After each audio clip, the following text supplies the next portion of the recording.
Our next panelist is Matt Ferrari. Matt is a professor of biology, the Dorothy Four Huck and J. Lloyd Huck Chair in Global Health, and the director of the Center for Infectious Disease Dynamics at Penn State. His research focuses on the use of quantitative modeling and statistics to support monitoring and evaluation for vaccine programs in humans and livestock. The title of Matt's talk is Rethinking Diagnostics for Public Health. Matt, over to you, and thanks so much for joining us. I know you're in the midst of the other conference that was mentioned this morning, EID, as well. So thanks for taking the time. Yeah, thank you, and thank you to the organizer. Just checking that you can hear me and see the slides. All right, excellent. Yep. So yes, thanks to the organizers for the opportunity, and yes, my apologies to I've actually been able to join for all the speakers today, but I wasn't able to do so yesterday, and I look forward to seeing the recorded talks, which I hear have been excellent. So let's see. Hopefully all this will work. But so I'm a consumer of surveillance data, and it's because of that I have a lot of opinions about what the challenges to those data are, but have been increasingly thinking about how we as consumers can try and offer solutions to make those data better, more effective, and more efficient. And so I can't tell you how many times I've heard this phrase in the context of the use of diagnostics. And really, this comes from a traditional view of diagnostics as predicated as an individual medical intervention and for individual medical good, right? So classically, we think of a diagnostic result that can change the course of treatment for an individual.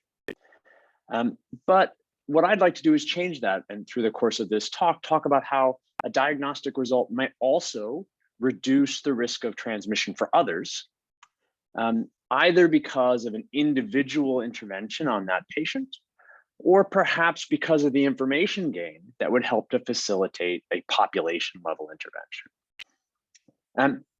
And this really isn't a new concept. There's a long history in sexually transmitted infections and in Ebola, right? Of using diagnostic testing to facilitate isolation, quarantine, and better target non-pharmaceutical interventions. But this has historically been comparatively rare for respiratory infections. And I think that the experience in COVID over the last couple of years has changed some important things about the perception of the use of diagnostics, as well as perhaps the production and supply chain. The perception, we now see the ease of use and access to diagnostics, and the potential for ease and access to overwhelm some of the traditional concerns we have about diagnostic performance, and again, emphasizing the potential for indirect benefit, actually using diagnostics and treatment as a health intervention itself. But also importantly, what has also changed is the production and supply chain. The market for diagnostics has changed. With tests now available in the home that are the same as those in the clinic, at least in some parts of the world. And I think this presents an opportunity for expanding the role of diagnostics and access to diagnostics the world over, as we heard in the keynote talk earlier today. So consider, right? Diagnostics in the time of COVID, universities, businesses, and even the NBA in the United States showed that high frequency testing can detect cases quickly and limit onward transmission. Right, so this is an obvious indirect population level benefit achieved by applying testing and diagnostics to individuals. So the case that I'd like to make for today is that there's also a powerful indirect benefit in that testing and diagnostics can provide stronger information for population decisions and public health decision making. So in that context, I'm going to give a quick example of one of the few COVID specific projects that I was involved with. If you think back to early in the pandemic when testing delays were very, very long, indiscriminate testing could have a high opportunity cost. So consider the left-hand picture here. We've got people in line waiting for tests. The people in red are positive. And if you test people at random, some individuals who are currently infected might be long in line and therefore can't access care, but also don't get isolated quickly, right? Right. But each test done was an opportunity to inform a clinical decision model to identify what the characteristics, especially with a new and emerging disease, what the characteristics of infected individuals were, what the clinical case definition was, and could actually be used to identify those individuals faster, prioritize them for testing and care, right, which helps both them individually as well as the population. And so in some work that was done with colleagues at University of Utah, led by Jody Reimer, she developed a clinical predictive model for COVID positivity based on symptoms. Here she used thousands of early COVID cases and fancy machine learning methods, random forest regression, to figure out which symptoms were most associated with COVID, and then proposed a probabilistic scheme to achieve the diagram at the right for prioritized testing based on symptoms, right? Putting those most likely to be positive at the front of the queue. And what this does is speed them along and provide faster care for the ill. But what Jody was a mathematical modeler, and what she did was also to show that if you take that phenomena and drop it into a population dynamic model of population level spread, that what this also does is it means that infected individuals are in the community for shorter amounts of time, and therefore putting others at risk of transmission for less time, and reducing the overall size and peak of outbreaks, right? So the thing here is now that an individual untested case now benefits from a decision model that is informed by individuals that were tested previously, right? So we have this now indirect and delayed benefit of the diagnostic, right? An analysis of testing data can also then lead to policy changes that increase the indirect benefits for the population overall, not just in terms of speeding individuals into care, but also in reducing the size and magnitude of outbreaks, right? So again, what I like to focus on for the rest of this is this indirect and information benefit of diagnostics that we're increasingly recognizing.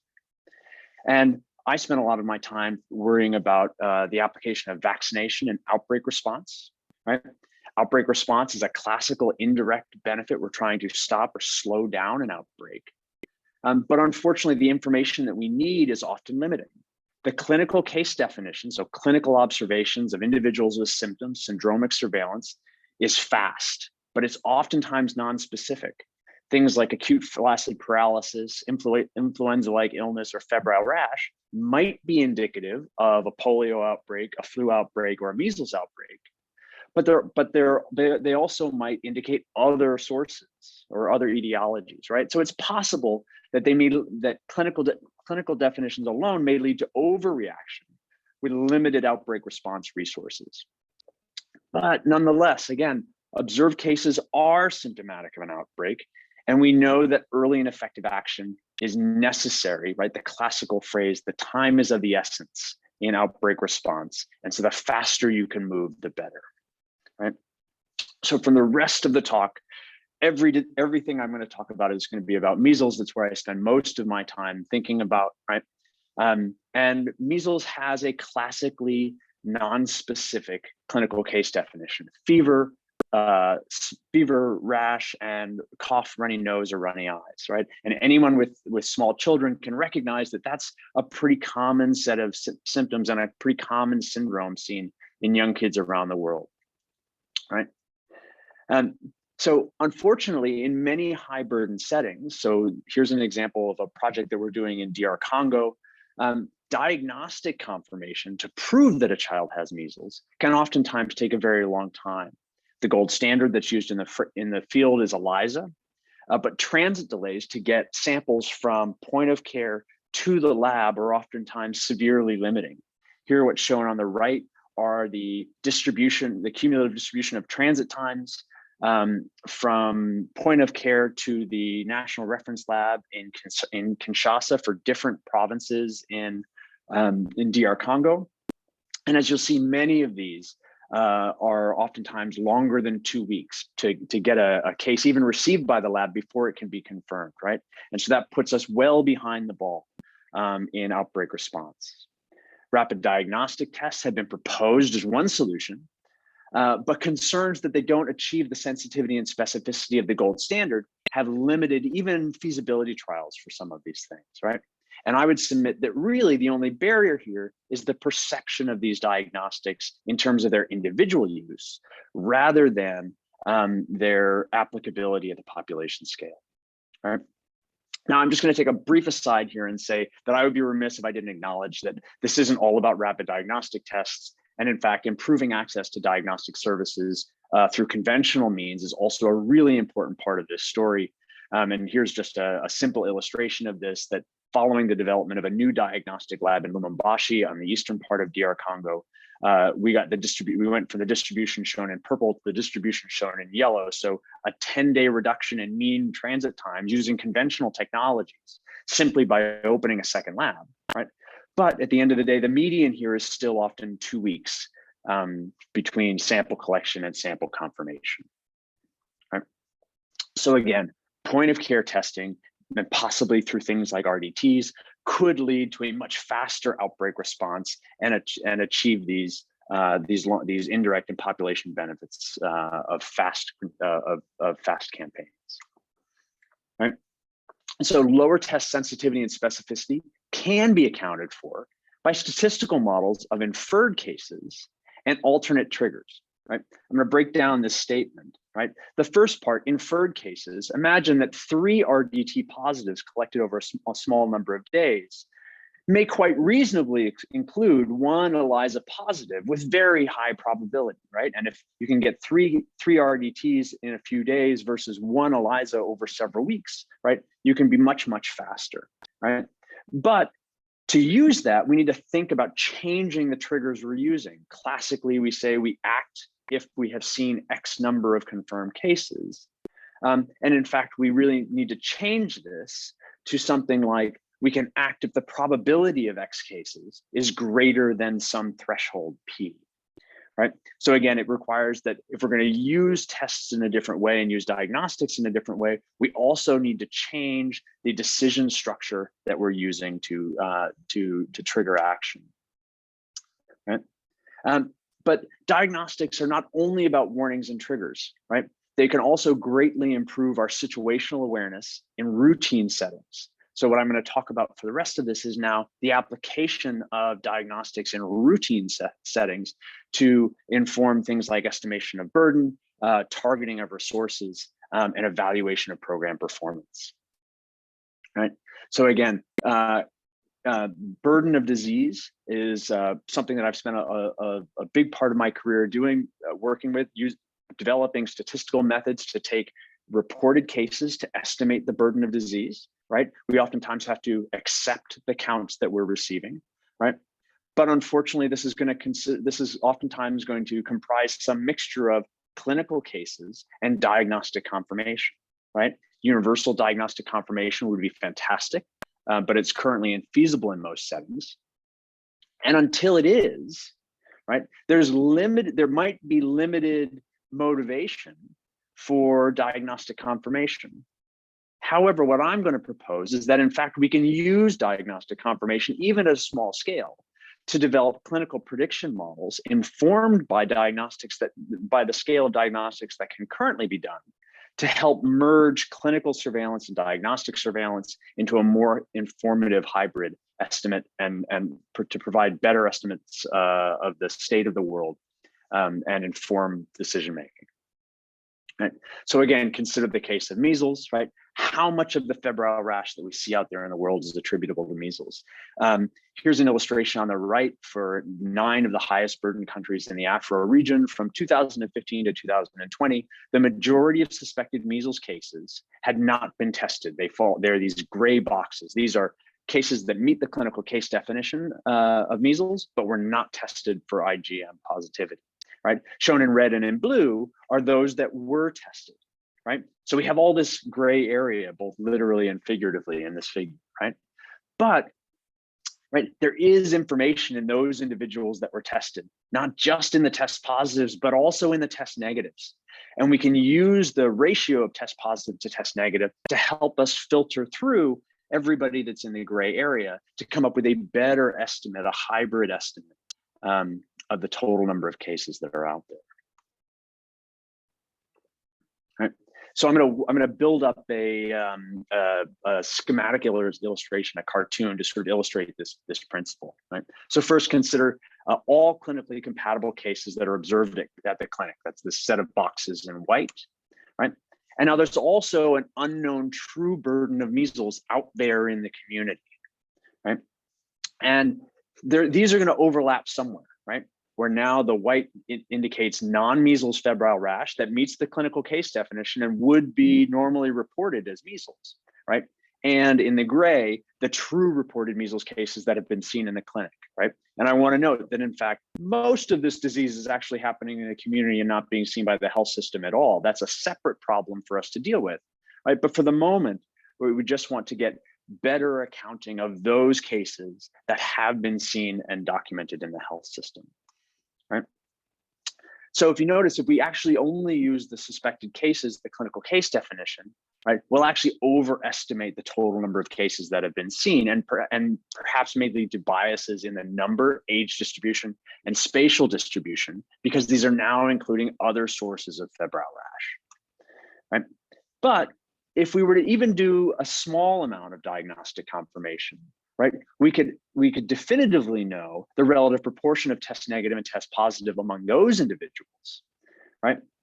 And those individuals, those proportions could then be used to estimate the proportion of the untested individuals who would be positive if tested, right? And so now we can come up with a hybrid estimate of burden that combines the known positives in red with the inferred positives here in gray, right? And in the language of big data, what we've really just done here is we've done supervised learning on those individuals that were confirmed diagnostically, and then we've taken that supervised learning model and applied it to unknown individuals to distinguish the expected number of true measles cases among the white and the gray areas here, right? Now, of course, it's naive to assume that all symptomatic individuals have the same probability of being positive. We might expect those rates to be quite different for children and adults, say, especially for something like measles, which is a perfectly immunizing infection. So older individuals may be less likely to be infected with measles. Right? But what we can then do is fit statistical models, right, to the rate of positivity as a function of various different kinds of covariates, age, and other things. Right. And so here we then create this histogram that gives us a now predictive model of your likelihood of being positive, given that you present with symptoms as a function of your age. Right. And then we can capitalize on standard methods from statistics and data science to try and make the most of limited testing. Right. We can capitalize on correlation in rates among similar ages, among neighboring regions, and among sequential time, that can allow us to make the most of limited data, perhaps districts or regions that lag behind in diagnostic capacity can be informed by their neighbors if we make assumptions that their patterns there might be similar to their neighbors, right? So we don't need necessarily high volume testing everywhere to still account for local variation and highly specific models at the local scale, right? So what I now want to do is present a couple of case studies of applications of this to data from Ethiopia and Mongolia to give you a sense of what this might mean in a practical sense, right? So here's a time series shown of reported cases in Ethiopia. What's shown in blue are all febrile rash cases. These are the cases meeting the clinical case definition. In red are all those that tested positive, right? Over this period from 2009 to 2017, there were about 45,000 cases that were clinically compatible, that met the case definition, right? Only about 13,000 of them were confirmed diagnostically. And if you look here, so that's 32,000 cases that are uncertain, but among those tested, slightly, less than 50% of them were actually test positive for measles, right? Which implies that among these 32,000, right, less than half were probably true measles cases.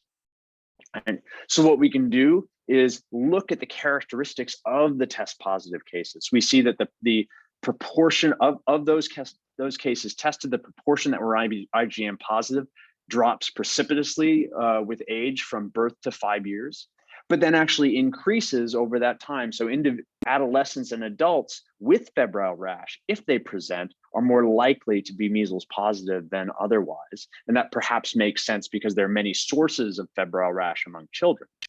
Right? And certainly individuals that were vaccinated or had a history of vaccination were much less likely to be IgM positive, but not exclusively protected. And those individuals that were unvaccinated were much more likely to be measles positive, right? So combining this, you can see how a statistical model could be built up that says a 5-year-old with a vaccine history has a very low probability of being IgM positive, while a 2-year-old with no vaccination has a very high probability of being measles positive, right? And similarly, these patterns vary over age, right? Cases tended to be older in the north of Ethiopia than in the south. And they were more likely to be vaccinated in the west of Ethiopia than in the east, right? So again, we can capitalize on these patterns and correlations to try and now build up a much more specific model. And this was some work that was led by a graduate student at Penn State, Shosho Lee, who's now Dr. Lee. And she fit a logistic regression to the 13,000 tested cases where the outcome was IgM status and used inputs of age, vaccination status, and district. But the innovation here was that for each district, she allowed the coefficients of this model, rather than fitting each district independently, she fit their coefficients as a smooth Gaussian process. And what this allowed for was correlation in values and correlation in the pattern in neighboring districts. And this was really quite important because some districts had much lower rates of testing than others. Some had completely missing data. And so using conventional models wouldn't have been able to be fit. But by borrowing strength from the data around them, we were able to fit a continuous model that could be applied across all districts in the country, right? And then having done that, we get an overall estimate of the total inferred cases, which is now shown as the time series on the left in orange, which is in between the red and the blue curves, right? And then we get corresponding estimates of the inferred negative and inferred positive cases that occurred over that time frame, right? With now uncertainty bounds, we think that the total number of measles cases inferred is somewhere between 11,000 and 15,000, right? Rather than an explicit but wrong large number that we had before, right? And so what I've just shown you is a model fit to many years of data. But in the next case study, what I'm going to show you is that these dynamics can change really quite quickly. And we may likely need a system that continually reevaluate the positive predictive value of the clinical case definition. So consider this outbreak of measles in Mongolia that went from 2015 to 2016. And so this was work led by a graduate student at Penn State, Dominika Dekpivi. And she fit a model similar as we just described, a logistic regression model with IgM status modeled as a function of age, vaccination status, and symptoms. But now she allowed this model and the coefficients of this model to vary over time, right? And so there were about 13% of just over 50,000 cases that were tested. In this case, greater than 50% of them were test positive, right? This is an outbreak. And so in an outbreak, the positive predictive value of a febrile rash case is probably higher, right? But what she found was, and as I'll show you here, is that the positivity rates varied dramatically over the course of the 2 waves of this outbreak. So here I'm just showing you the overall size of the reported cases, though these are all clinically compatible cases, right? And when she first fit a model to the entire time scale, the same model and the same probabilities at every point in time, we get an overall reduction in the size of the inferred number of cases, and still roughly about the same size of the first wave and the second wave. So they look to be quite similar in magnitude, right? But then if she fit the model only to the first wave, right, we get an estimate that's much lower. And what you'll see is that because there was higher test positivity in the second wave, that was biasing our inference of the first wave, right? And in fact, had we only fit the model to the first wave and said, now we've got the answer, we've got a clinical predictive model, we're going to use it going forward, we don't need to re-up it, right? What we would have gotten was now the blue curve for the second wave, which would have underestimated the magnitude of the second wave. And if we actually fit a time-dependent model, right, that allows for different rates of positivity across time for the first and the second wave, we get a much different picture here. We get a small first wave followed by a large second wave, which changes the overall magnitude of cases that are estimated, but also, as you can imagine, would dramatically impact the inference we might make about the performance of intervention and controls that were implemented during the course of the first wave to try and prevent the second, right? And again, so here what I'm showing you in the top panel here is that continuous time variance in the positive predictive value, the proportion of reported of tested cases that were test positive, which were low during the peak of the first wave and quite high during the peak of the second wave, right? So the positive predictive value of a case definition here for measles, but I think this probably holds generally for other syndromic diseases, varies greatly over time. And as the previous example showed, has the potential to vary dramatically over space as well, right? Now that might sound quite disconcerting, but some previous work by a postdoc, Joaquin Prada, who's now a faculty member in the UK, has shown that the level of testing necessary to fit operational models to infer the burden of disease, the age distribution, or perhaps the spatial distribution of measles among clinically reported cases can in fact be tractably low and is oftentimes at levels of 10% or less, depending on the objectives here, right? So I need to offer one big caveat that I'm sure at least one of you in the audience was already thinking, right? Currently, there is no universal formal testing protocol, right? So the tested individuals that we've used here in these case studies are a convenience sample. And any bias inherent in the way testing is applied, who is chosen to be tested, is going to be reflected in the overall burden estimates, right? And so I can't stand strongly by the numerical, the quantitative value of the estimates that I put before you, right?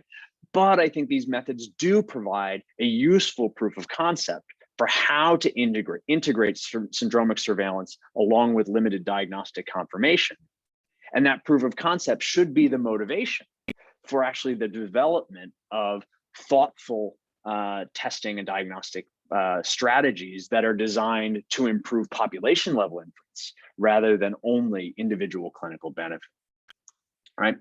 And I've told this story in the case of measles alone, but I would suggest that this is likely to be the case for the many sources of syndromic disease that are caused by primary infections that we are mostly interested in. Things like acute flaccid paralysis is an indicator of polio, febrile rash is an indicator of measles or rubella, diarrheal disease as an indicator of cholera or typhoid, et cetera, right? So in many cases where we have where we're making decisions based on clinical surveillance, right, we should try and employ as best as we can diagnostic surveillance to help improve the quality of these measures. So what I hope the point that I've made here is that diagnostics have an important role to play in public health that is more than just scaling up individual health, right? We have these indirect benefits. These indirect public health benefits must be considered along with the direct medical benefits of diagnostics as part of the use case, the motivation case, and the investment case for supporting the development of diagnostics, as well as a research agenda for defining guidance on implementation of diagnostics, right? And the benefits here can be achieved with less than full coverage. We don't need to diagnose 100% of individuals to get many of these benefits, right? And this has this sort of nice conceptual parallel to herd immunity, that you get the direct benefit for the patient that you're testing, but that information gain can also then improve the quality of care and the quality of public health applied for other individuals. Right. I think the use cases here really need to dictate the distribution and implementation of these diagnostics, especially while capacity is limited, right? This understanding helps us to get from low diagnostic capacity now to universal diagnostic capacity in the future, which is the goal, right? But the path that we take there, I think, requires an important operations research agenda. How much, where, and to whom should we most efficiently apply these diagnostics, right? But again, the use case here and the proof of concept, I think, hopefully makes the case that this research agenda would be fruitful, right? And then looking at the experience of the last 2 years, I think the recent development of a market for diagnostics, mostly in the global north, presents an opportunity to create diagnostics that are low cost, easily transported, thermostable, and require comparatively little clinical training, right? I mean, given the fact that many of us have gone to a grocery store or a pharmacy and bought tests and used them at home, oftentimes the exact same technology that's being used in clinics right now, right, suggests that we could actually dramatically scale up the distribution of these things and really bring diagnostic capacity to point of care in a way that we haven't had an opportunity to in the past. But I'll caution that I think that opportunity won't last for long if not acted upon, because right now it is really, we have, I think, a saturated market for production of these technologies. And if that is not reinforced and supported in the short term, I suspect it may very well likely go away, and we may be facing the same kinds of challenges that we've had in the past, right? And so with that, I'll thank you for your time, and I'll acknowledge that aside from the individual researchers that I mentioned throughout this, there were a number of other collaborators that contributed to this work, and the underlying research was supported both by World Health Organization, CDC, BMGF, and Gavi. So thank you. Matt, thanks so much, and fantastic as always. Reminder to everybody to put questions for Matt, although I know you anticipated some of the ones that I had, so I have some others as well for afterwards. But please put them in the chat, and we'll collect them and then put them all together at the end. Our final panelist today is Michael Johansson from the CDC. Michael is a biologist and serves as CDC liaison to the Infectious Disease Modeling and Analytics Institute, conducts COVID-19 modeling work, and coordinates with the new Center for Forecasting and Analytics. He is also part of the National Center for Emerging and Zoonotic Infectious Diseases and the Division of Vector-Borne Diseases as well. So Michael, thanks so much for your time, and whenever you're ready, please take it away. Thanks. Hopefully you can see the slides okay. Really happy to be here today. So I'm going to talk about connecting data, models, and public health. I'm going to do this largely in sort of an infectious disease forecasting lens based on work that I've been involved with over the past getting onto a decade now, I suppose. But really what I want to talk about is more generalities about how to do this in general, not just for forecasting. So while you may hear me say forecasting, I'll try to make points about how it's more broadly applicable to the way that we connect data, models, and public health. I also want to mention here that there's literally hundreds of people, if not thousands, who have contributed to the work that I'm going to present today. So I don't have an acknowledgement slide, but there's a bunch of references, and I think it'll be clear that many people have contributed to both the work that I'll present and the thinking behind the way that I'll talk about it. There we go. So just to start with a little bit of framing, what we want to do in the end is improve the way that we respond and prepare for and respond to epidemics in real time. So in real time, what we need to do is be able to assess risk, prevent and control transmission, disease. What we're confronted with are, the tools. One of the tools we have for that are data, but data are always delayed, as we've already heard some about. They're diverse, so there's many different types of data, and they're also imperfect. So we often use models to help synthesize data and also contextualize, and that helps us build evidence that can then be translated to decision making that can help us with the prevention and control aspects. I also want to highlight that communication of results is really critical to that action being taken. You could have the best model in the world, but if no one else can understand it, especially policymakers, it can be very hard for that to have any impact at all. So I think part of what I want to think about here is a pathway from data to models to action. but also be cognizant of that not being just a one-way path, but rather a loop, so that the possible actions are also informing data collection and also informing the modeling approaches, so that we can have that pathway be as effective as possible. Here's just one example that I won't really talk about, but trying to do real-time assessments of risks of introduction of chikungunya during the chikungunya epidemic of 2014, 2015. Also to think about framing, I think it's sort of helpful to think about uncertainty. And really, I think about uncertainty through everything that I'm doing with work. If we think, I'll start first. So here we have time on the x-axis and uncertainty on the y. So what we're most uncertain about is what's going to happen in the future, right? And so the further into the future we can predict, the more useful that information potentially is for decisions that we can take now to alter that. But it's also the thing that has the highest uncertainty. If we dial back in time a little bit and think about where we are today, there's also a lot of uncertainty just today. You know, we're seeing, well, as Matt discussed, like there's cases are getting reported at varying delays because of the sort of delays in specimens arriving to be tested, delays in those tests actually being executed, and delays in those results being reported. But there's even delays before that in the time between when a person's infected and when they become symptomatic, when they seek care. So what we're seeing today is only a snapshot of really what's happening today. So there's a lot of uncertainty just today. Now, even if we go back in the past, a year ago, 2 years ago, 10 years ago, it's important to remember that there's uncertainty there too, right? So there's all those people who never got tested, or those people who were mild cases or asymptomatic cases and never even sought care to begin with. You know, particularly thinking in the recent years with COVID, where that has been a really important factor for trying to understand the spread and control the spread of SARS-CoV-2. So I think it's important to think about this in sort of the continuity of all that we think about doing here.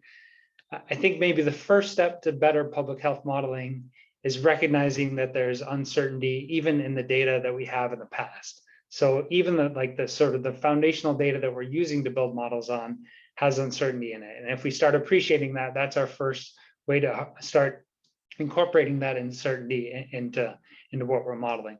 Then perhaps the second important step is to recognize that there's uncertainty in all of the conclusions and the predictions that we're making. That uncertainty, obviously, the further into the future, the more of it there usually is. But even if we're trying to estimate what actually happened in the past, there's uncertainty there too, and we should be expressing that as we talk about these results and how we think about how we should use modeling to inform decision making. So a lot of what I'm going to talk about is related to work we started. Matt Biggerstaff and I started back in 2014 when we started the CDC Epidemic Prediction Initiative. Matt's in the influenza division at CDC, and I'm in the division of vector-borne diseases. We realized that for both influenza and dengue, the pathogen I've mostly worked on, there had been a lot of forecasting models built and published in the literature, but we didn't have a good sense of how good those models actually were and if they could be used for real-time forecasting, and those could be helpful for decision makers trying to figure out how to address epidemics in real time. The very first thing that we did was talk to a number of people in the field and identified 3 key challenges. So the first challenge that, and these were largely researchers contributing some of this work, was what should be forecasted or modeled. So people were thinking about modeling all sorts of different outcomes, but what are the ones that are actually going to be useful for decision makers, and how can we sort of target those? One example of this from the vector-borne world is there's been a lot of models of suitability for vectors. So is a given county in the United States suitable for Aedes aegypti or Aedes albopictus? And that's often easier to model than it is to model the presence or absence. And really, it's the presence or absence that's the key thing for someone understanding whether the introduction of chikungunya might result in local transmission or not the fact that it's suitable. I mean, that gets you partway there, but not all the way there. So trying to identify how to really link what the model outputs are to what the public health needs are. The second one here, and maybe it's actually the first one in terms of the frequency that we heard it, was data. We need more data, we need real-time data, we need access to data. And then the third was evaluation. So how do we actually compare these models, and are they good enough to be used? Are there benchmarks that we can start understanding there? Are some models better than others? Because it's been very hard to compare them previously. So when we set out to sort of start addressing some of these needs, our objectives were to connect forecast research to decision-making needs, to evaluate forecast skill and do other things to help facilitate forecasting research to try to advance the science of forecasting, and also to think about the steps needed to operationalize forecasts so that they could be available and used in real time. So we've led a number of real-time forecasting projects since 2014. So most of them have been with influenza. We've done a number of vector-borne ones as well. And then in COVID-19, we've ramped up early in 2020. And so I'm going to talk about a few of the sort of maybe lessons learned from a lot of this work. So one is that open data can really enable science behind these. And so here's just a few examples of large data sets that we have worked to make publicly available on vectors, on disease cases in the Zika epidemic, and then on a suite of different variables related to transmission for dengue and the dengue forecasting challenge. And these are just some examples of that. These are all public data sets that are now available and have been used to support these challenges and other research to help push modeling forward. We've also found that there's been a lot of gains really just from sort of building community around this. So this picture is from a meeting that we had about the 80s forecasting challenge. And in this room are researchers with a variety of different backgrounds, from entomology to epidemiology, statistics, computer science, sort of everyone you could sort of think of who might be interested in this kind of work. But there's also public health officials here. So health officers, epidemiologists working at state and local health departments, and vector control specialists, who are the people actually on the ground trying to use this information to guide their vector control efforts to reduce transmission of vector-borne diseases. And it's really when you start getting all these people talking together that you really can have more, I think, better interdisciplinary work. On the one hand, you really want the public health officials to understand what the modeling outputs are and how they might be able to use them, what the important caveats are. You also want the modelers to understand what their needs are. And also on the sort of the data collection side, it allows the modelers to understand more about how the data are generated and what they really represent and what the important biases and caveats may be. We've also learned things about building forecasts. So from early on, when we first looked at the first sets of forecasts coming in, it was clear that there was an advantage to some teams who are putting together forecasts and using ensemble. So teams who used ensemble forecasts tended to have better forecasts than teams who are doing using single models to generate their forecasts. When we took ensembles of all the models from all the teams, and on the right are examples here from 4 different seasons of dengue forecasts and 3 different seasons of influenza forecasts, the ensemble in the dark bold line and individual team models in the dashed lines, we saw that the ensemble model was generally near the top. And this was a very simple, unweighted ensemble. And so that's beneficial because it can be prospectively defined. And, even without knowing these models, we didn't have to sort of develop a weighting scheme or anything. We could just use it, and it was one of the best models all the time, even though it often wasn't one of the top models. We think that part of this is because it incorporates even more kinds of uncertainty than what individual models can. So individual models can incorporate uncertainty in the outcomes, the stochasticity of what's observed, also in the inputs, and even in model parameters, but they're very hard to capture structural uncertainty. So whether you're really taking a completely different modeling approach or not, and that's one of the things that the ensembles really enable.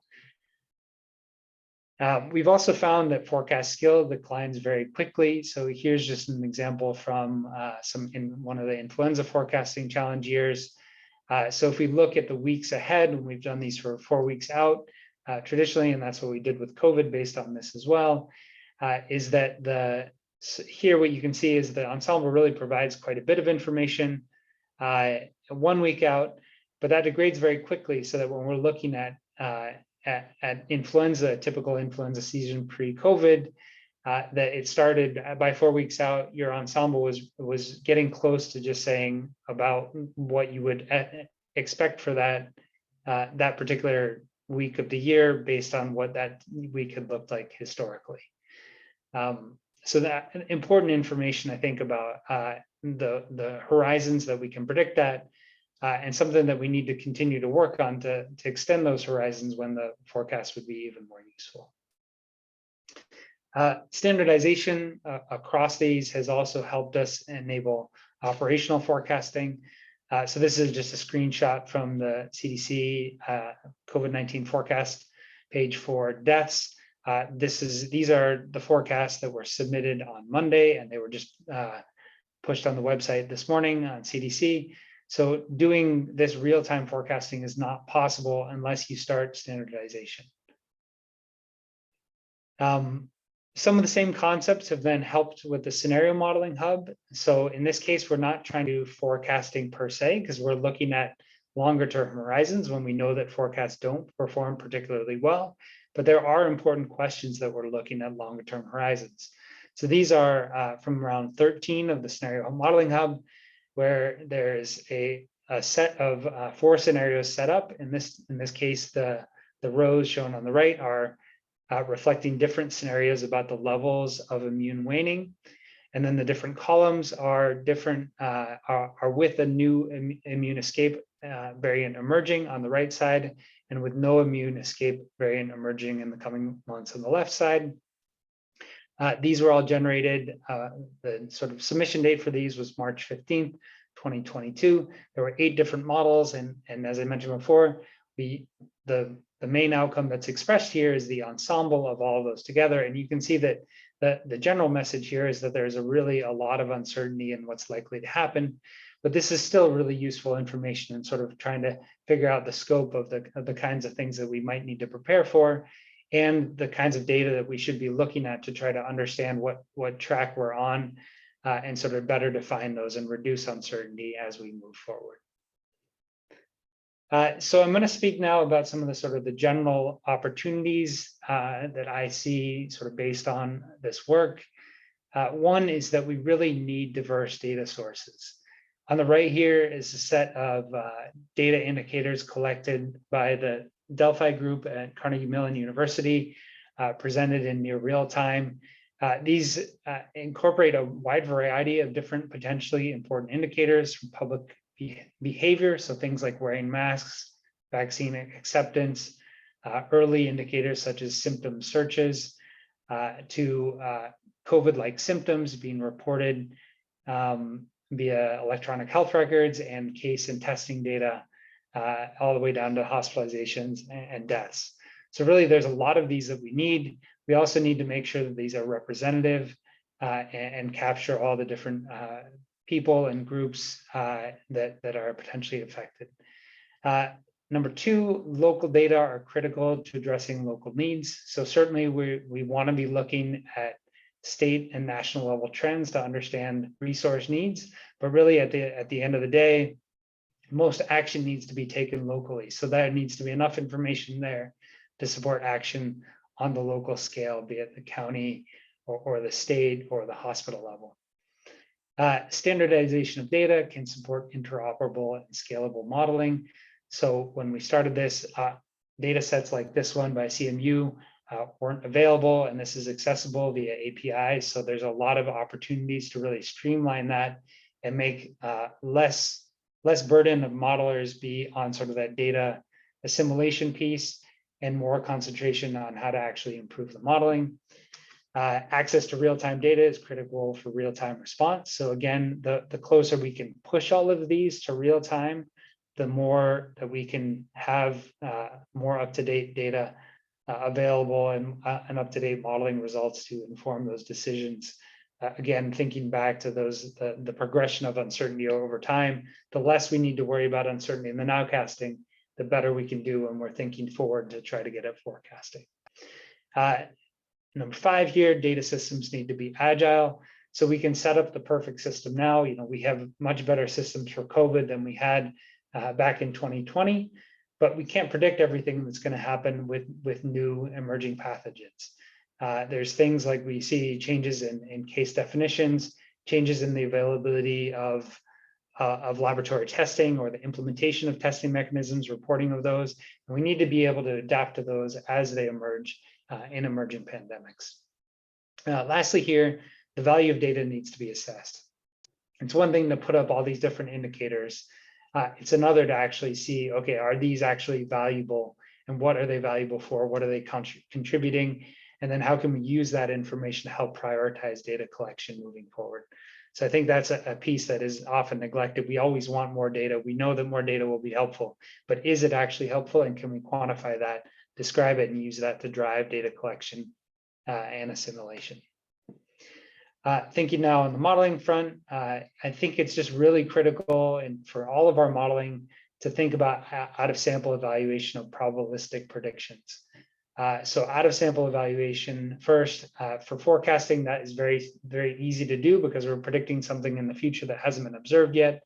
But we do want to make sure that we're thinking about things that can be observed so that we can evaluate on them. For estimation of other things, other types of models, that might not be as easily and might need to be think about sort of other ways of thinking about that piece. The second part there in the probabilistic predictions, I think we just really need to move towards having uncertainty intervals, whether they're prediction intervals, confidence intervals, credible intervals, on everything that we're producing as model outputs or even just statistical analyses of data. So I think that's something that we fundamentally need. That change is happening, but it's still not there everywhere. And we need to both do that and evaluate and considering that those criteria, trying to understand uncertainty, that is. There's also a lot we can learn from comparison to baseline models. A lot of the forecasting efforts we've found that very simple models often, or in some cases always, outperform a lot of more complex models. So there's a lot to be learned from that about places where we should start and where we can build from, and where there is really room for improvement. Benchmarks can also help drive innovation and adoption. So if we have good models on data sets, can we make those data sets and models available so that other people can try to beat them and push beyond those? Ensemble methods offer opportunities to synthesize diverse models and increase forecast skill. So those, I've already talked about that a little bit, and there's another example on the right here, looking at a whole lot of individual team models and trying to build on the observations that we've had on previous ensembles and say, can we build a better ensemble when we collect information on how models have performed previously and start adjusting those using weights. And so we've had mixed results on that, showing improvements at some times, but also worse performance at others. So an area that there's still ripe for improvement, but I think really critical to think that we're essentially always doing better when we're using more models rather than a single model, which we think is best. To continue on this a little bit, one of the examples where we need to think about new evaluation approaches is for the scenario projections.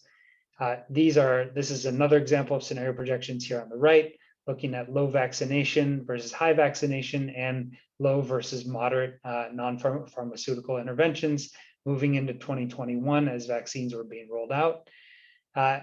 These are really critical because we don't have an exact version of what eventually transpired here. These are not predictions or forecasts per se, but rather projections under specific criteria. How do we understand how to better improve those models or build upon them, build better ensembles, for example, when we don't have exact outcomes that are measured and sort of comparable to these? We also, as has been mentioned earlier, standards for code sharing and containerization can really help facilitate model evaluation, production, and reproducibility and the operational pieces of this. It would be really nice to be able to sort of separate the research and the operations piece more so that we can really focus on getting both of those things right and not having to do them at the same time. Increasing data model resolution and complexity are also going to require increased computational resources, and we've seen some of that already. And just another reminder that emerging pathogens require adaptable approaches because we don't know, the model we built for influenza isn't exactly the model that we need for COVID and is not exactly the model we need for the next thing either. I do also want to mention communication opportunities because this is really a piece that we need to close the loop, so that models should be tied to outcomes that are importance that can be linked to actions. Here's an example of evaluations of hospitalization forecasts. Hospitalization forecasts were not the first set of forecasts that we got going because we didn't have the data stream available at the beginning, but it's actually one of the more important because it both catches on the health burden to individuals who are being hospitalized, but also the health system burden on the systems themselves and hospitals, where we see a lot of other secondary effects beyond just the impact of COVID. Second here is communication of uncertainty is really critical to inform decision making. So as I mentioned before, there's always uncertainty. We need to be clear about that and let decision makers make decisions while understanding the uncertainty. And then documenting model reliability is key for building trust. So in this example that I'm showing here, these are actually looking at interval coverage. So when you make 100 predictions, you want 95 of those predictions to fall within your 95% prediction interval. And this is looking at those interval coverage for state level hospitalization predictions over time. The 95% level is indicated with the solid black line there at the top. And you can see that the hospitalization forecasts are generally around that level, but there are important times when they're not. And so this gives us helps us identify areas, times when we should be careful about the use of hospitalization forecasts, but also opportunities to improve those hospitalization forecasts. Really, and those are during the Delta and the Omicron waves here, where we saw those big dips. So I wanted to touch briefly on sort of the transition here. So I think we've seen really big advances, but there's also more advances that are yet to come. So in the past, we've often relied on data that are in spreadsheets or like PDF reports or even paper. We're moving to more digital formats, but we need to get beyond that and really have diverse real-time data available via APIs. Analytical tools have largely been sort of ad hoc, statistical or mechanistic for the most part. We've seen a lot more transition to models that are combining statistical and mechanistic approaches, integrating machine learning and developing ensembles. I think we'll see more of that in the future and also incorporate benchmarking there. There's been a bit of a transition about computational power. There's also more we can do on personal computers now than we used to be able to do. But I think we'll see more and more models that are being scaled to use high performance computing, even if it's just scaling for resolution rather than model complexity per se. For evaluation, we used to have really bespoke outcomes where people were predicting in their paper whatever they felt was important or predictable, and using whatever error metrics that they thought were reasonable. We've seen a move towards more standardized probabilistic outcomes and using proper scores. I think we will just see more of that in the future and hopefully more use of benchmarks as well. We've also had very little interoperability, and that has been increasing, I think, especially with output standardization for forecasts and what we've done. We'll see more of that for input standardization, and I think further down the road, we'll see it more for code standardization as well. And I think that will really change the operational nature of what we're doing, in addition to supporting advances in research. So this is just the very last slide here. And just to highlight sort of some of where we've come here, you can see these are the forecast hospitalizations for forecasts that came out today. And you can see that we have a bunch of teams doing forecasting in real time. They're all expressing uncertainty and predicting a variable that's important at a lot of different levels for how we understand the burden of the health burden and the health system burden of COVID in the United States, and how that's likely to evolve over the coming month. These are also available at the state level, not at smaller jurisdiction scales at this time. We also on the right here have the ensemble, so we're summarizing that information summarizing the uncertainty, reducing the uncertainty compared to like what a lot of the individual models are showing. But at the same time, there's a lot left to be done here. This is not a problem that is in any way solved. We really would like to reduce this uncertainty a lot more than what it currently is. We want to improve the reliability. I showed you earlier how there's been particular reliability problems in the Omicron wave and the Delta wave. And we also want to extend those forecast horizons so that we can say something more about what's going to be happening 6 months from now, in addition to what's happening 1 month from now, to help with those longer term horizons.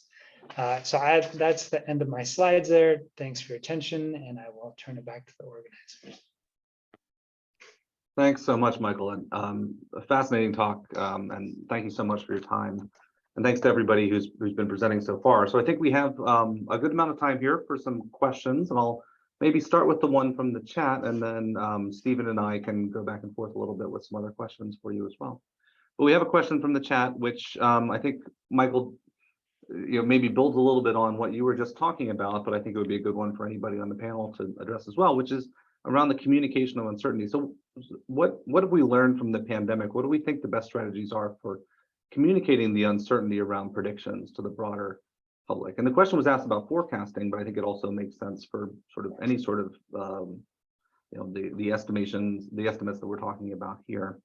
And I guess a corollary to that is, so how can we communicate that uncertainty, but also how do we communicate to the public that as circumstances and our level of knowledge changes, that there may be fundamental shifts in our expectations or our predictions about the future?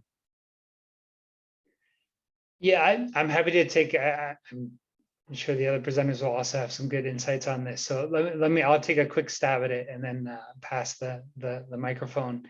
I think the very first thing to do is acknowledge it. So we basically always are showing things with some sort of prediction interval or a range if we're talking about it, and we often have to distill these things into like a single sentence. So making sure that there's a range in there that represents something that comes directly from the translation of uncertainty. So first, acknowledging it, and then second, when there's an opportunity to say more, is why is there uncertainty, and what are the things that contribute to that uncertainty?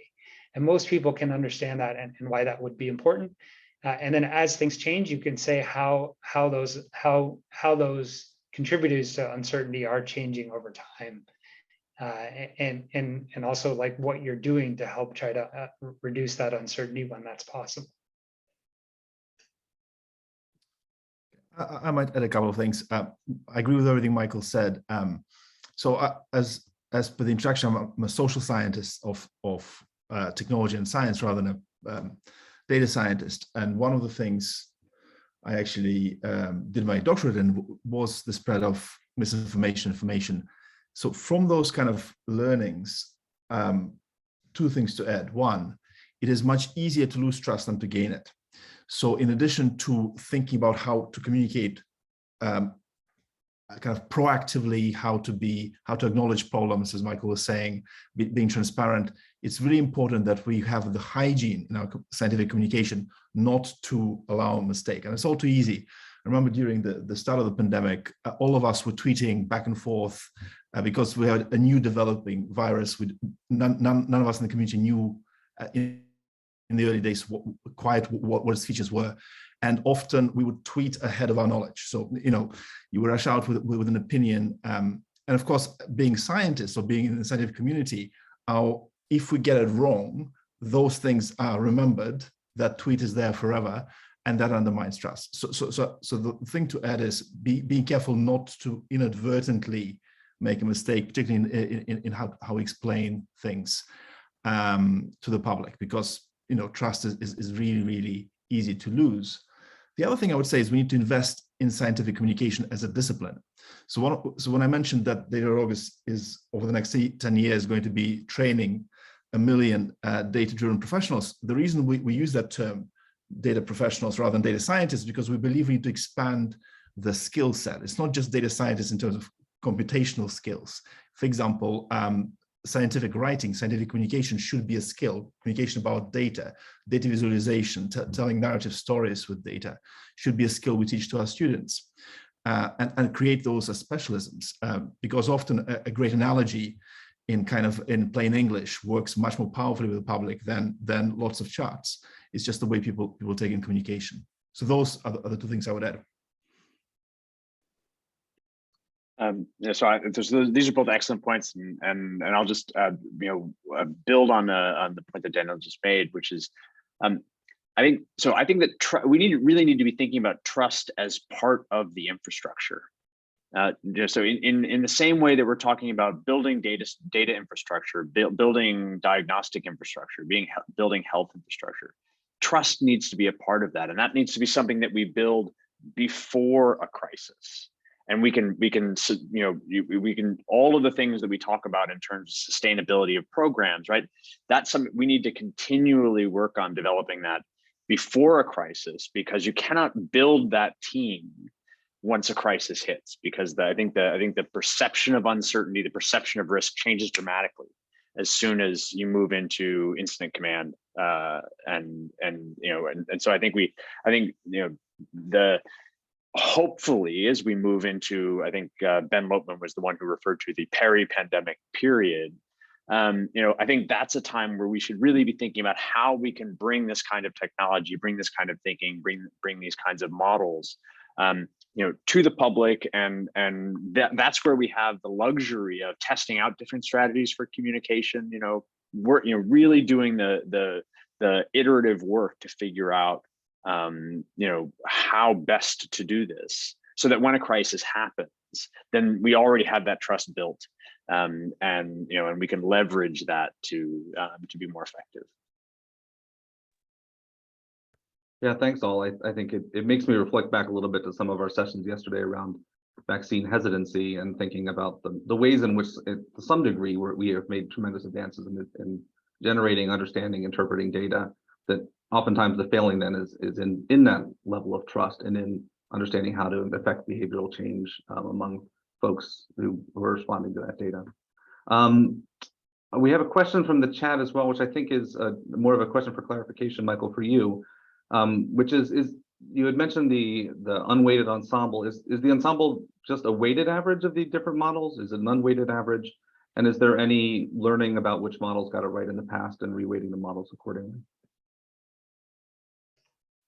Yeah, so it's a whole line of research along sort of the ensemble development.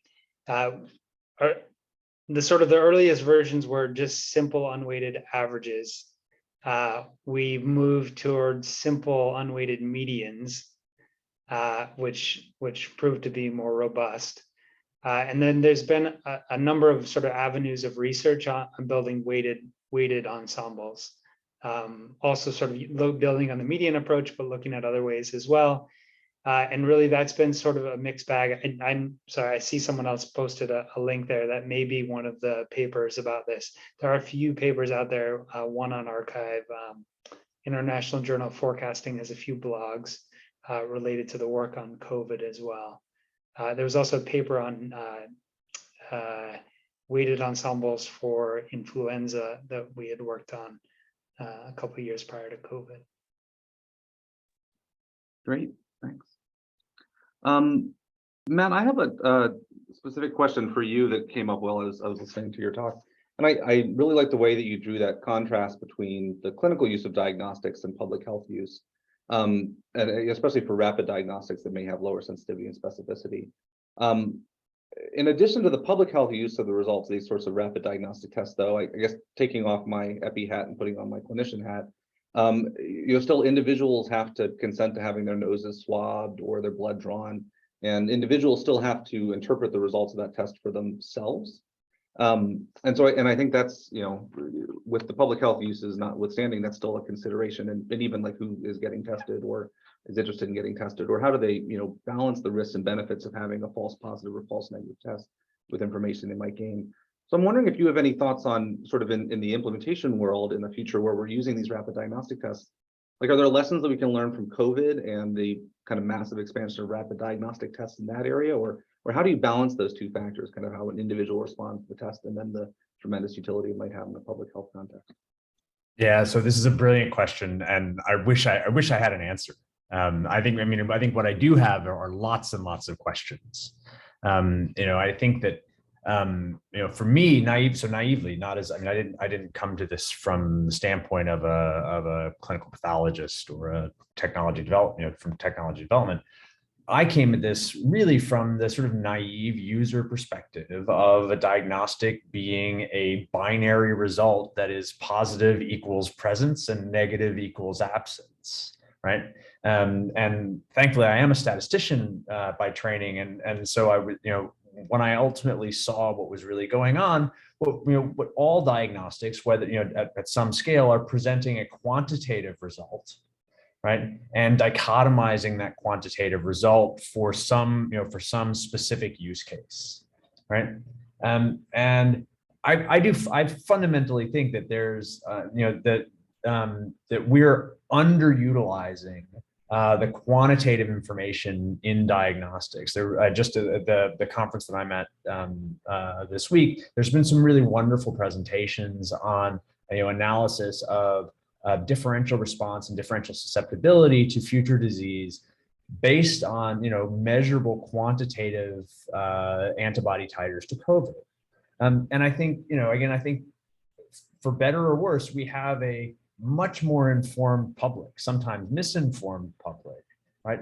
But the average person is much more likely to have heard the term sensitivity and specificity, is much more likely to be familiar with something like a CT value, whether they know what it really means or not.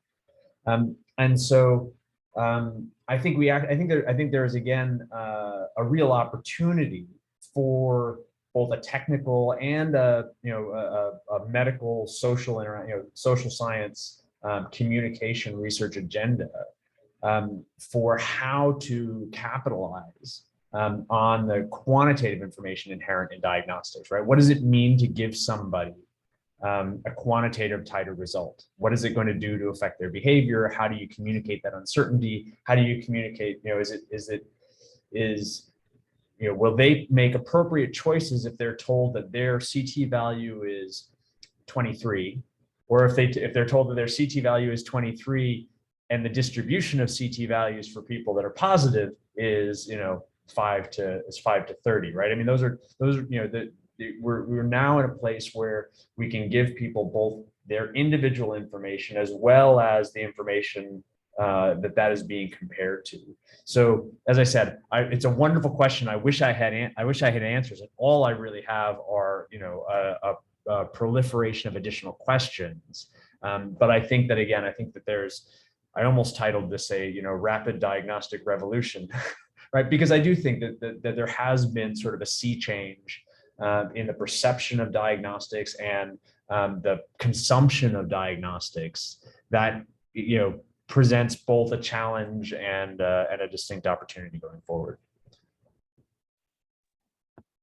Thanks. I think that it's really interesting, and I think some of what you showed as well makes me think on the individual level about the fact that a positive test means a different thing depending on your prior probability of having been. That's right. So I think we could probably on the individual level also do a better job of communicating that test result means a different thing if you were in a time of high transmission versus low transmission, if you're in different geographic areas, if you're different ages, if you've been exposed versus if you're testing for asymptomatic. And anything we can do to better explain that to people will help them make probably individual decisions that are more informed as well based on the results. But no, that's great. A larger question, I think, for the whole group, and this was alluded to a little bit, I know, Daniel, you were talking about sort of especially in the early pandemic Twitter days of lots of information, data, modeling going around. Michael, you and Daniel also talked about kind of the broad ecosystem of data and the importance of bringing in data from different partners. And I guess my external perception has been that, especially in the early days of the pandemic, there were this broad array of actors getting involved in the collection and presentation and interpretation of data, right? There were news organizations collating data in different streams. There are journalists doing modeling of excess mortality. It seems like everybody with a Twitter account and a copy of RStudio was doing some kind of forecasting. And so I'm wondering sort of like, do you think that there have been changes to the ecosystem of who is interacting with and manipulating data for better or worse? And what sort of implications does that have in this peri-pandemic or post-pandemic world? How in your different efforts do you think about leveraging those different data sources or new data streams, but also doing quality control, managing potentially conflicts of interest that as the data are coming from all kinds of different partners. What are the complexities associated with that, and has there been a change because of the pandemic?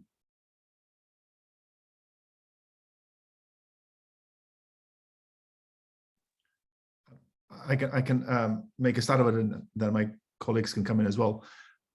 So there's a few things, obviously, in your point, there are a number of different things. There's definitely a thing to do with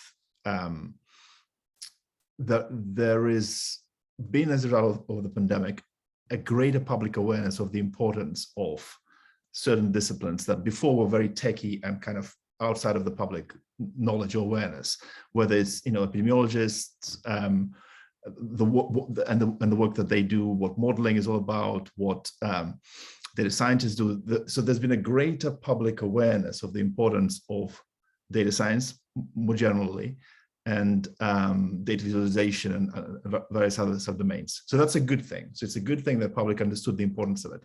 Every single day in our newspapers or media, we saw the results of the great work of those kind of professionals. On the other hand, a more negative thing has been kind of a lack of quality control, particularly in the beginning of the pandemic. Hence my mention of we were tweeting ahead of the facts often because we're dealing with uncertainty. And that has probably undermined trust and contributed to many of the problems of misinformation we have. One of the rules I always have for scientific colleagues is that be clear